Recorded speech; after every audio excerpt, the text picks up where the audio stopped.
Une des clés dans le coaching, c'est de se dire attention, il y a un axe de temps et il y a un élément qui est important, il y a un moment qui est important sur cet axe de temps, c'est maintenant. Si j'ai un client qui veut arrêter de fumer, qui me dit « Ah ben Christophe, moi j'aimerais bien arrêter de fumer », je vais dire « Mais quand tu veux arrêter de fumer ?»« Ah ben j'aimerais bien l'année prochaine. » Tu aimerais bien ou tu vas arrêter de fumer? Déjà, vous voyez, je l'oriente sur c'est j'aimerais, c'est un rêve ou c'est un projet? Vous vous souvenez de la vidéo rêve et projet? Le but c'est quoi? C'est qu'on regarde maintenant et qu'on décide. C'est-à-dire que moi, l'objectif du coaché, c'est je décide d'arrêter de fumer. Ça ne veut pas dire que je vais arrêter de fumer dans l'instant, mais ça veut dire que ma décision, c'est d'arrêter de fumer. Je ne sais pas encore quand, à quel moment, à quelle vitesse et comment, mais j'ai décidé d'arrêter de fumer. Déjà, le cerveau, il se dit « Waouh, j'ai pris une décision ». Et qu'est-ce qu'on fait? On se dit « Ok, tu veux avoir arrêté de fumer quand ?»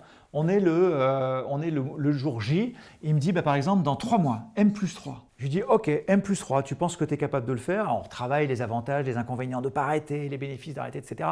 On regarde vraiment pour être sûr que vraiment il veut à M+3. Mais je veux qu'à M+3, j'ai arrêté de fumer. T'es sûr? Très bien. Et qu'est-ce qu'on fait maintenant? Ah ben, je sais pas, j'arrêterai de fumer à M+3. Non, tu vas pas arrêter de fumer à M+3, ça c'est du blabla.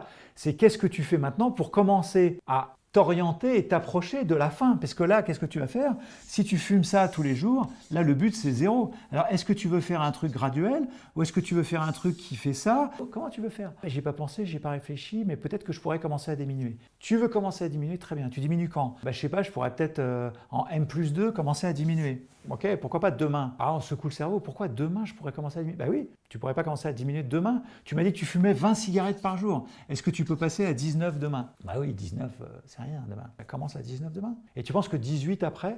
Ouais, 17 après. Écoute, fais-toi ton programme de la semaine et puis on se voit la semaine prochaine et tu me dis si tu es descendu à 15, ok? Et là, en fait, qu'est-ce qui se passe? Quelle que soit la vitesse, quel que soit le nombre, c'est pas ça qui est très important. Ce qui est très important, c'est que la logique même de la mise en mouvement, de la décision, de la mise en mouvement pour atteindre l'objectif à la date D, c'est en action.